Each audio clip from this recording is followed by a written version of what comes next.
সততার পথে সত্যের খোঁজে। আপনারা দেখছেন বি নিউজ বাংলা নেটওয়ার্ক।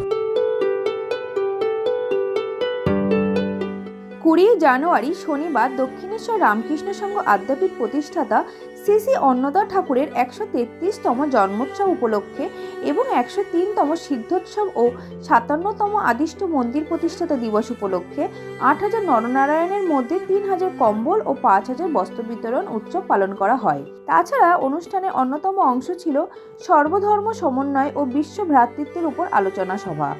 এই অনুষ্ঠানে উপস্থিত ছিলেন দক্ষিণেশ্বর রামকৃষ্ণ সংঘ আদ্যাপীঠ ব্রহ্মচারী রিতিন ভাই, সম্পাদক ব্রহ্মচারী মুরালী ভাই, যুগ্ম সম্পাদক বিজন বিহারী সরকার, কলকাতা হাইকোর্টের এক্স জাস্টিস শ্যামল কুমার সেন, শ্রী তপন মুখোপাধ্যায়, বিধানসভার স্পিকার শ্রী বিমান বন্দ্যোপাধ্যায়, ব্যারাকপুরের এসডিও শ্রী সৌরভ বারিক, কলকাতা কর্পোরেশনের প্রাক্তন মেয়র শ্রী শোভনদেব চট্টোপাধ্যায়, আলামিন কলেজের প্রফেসর বৈশাখী ব্যানার্জি, কামারহাটি মিউনিসিপ্যালিটির চেয়ারম্যান শ্রী গোপাল সাহা আরও অনেক বিশিষ্ট অতিথিবর্গ উপস্থিত ছিলেন।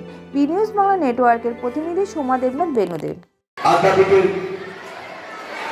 বিভিন্ন সাহায্যে এগিয়ে আসেন আড়াই লাখ ছেলেমেয়ে বিদ্যাবিদ্যা এবং আদ্যাপীঠের কর্মযোগ্যের সঙ্গে নিজেকে একত্রিত করে তুলেছেন শ্রী সুশীল গোয়েঙ্কা মহাশয়, এমডি ইমানি ফাউন্ডেশন। আমাদের মধ্যে উপস্থিত হওয়ার কথা শ্রী ব্রহ্মানন্দ আগুরাল, আরেকজন সমাজসেবী, মিনু সারি কর্ণধার সমাজসেবী শ্রী ব্রহ্মানন্দ আগুরাল, আমাদের আড়াই লাখ ছেলেমেয়ে বিদ্যাবিদ্যাতে আগ্রহের থেকে রয়েছে থেকে আসবেন শ্রী পরেশপাল মহাশয় বেলেঘাটায়।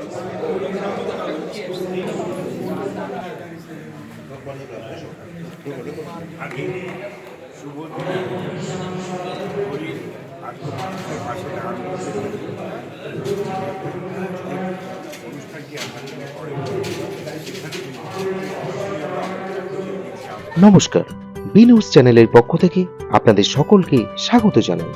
আমাদের চ্যানেলের আরো আপডেট পেতে আজই চ্যানেলটিকে সাবস্ক্রাইব করুন, সাথে থাকুন, পাশে থাকুন।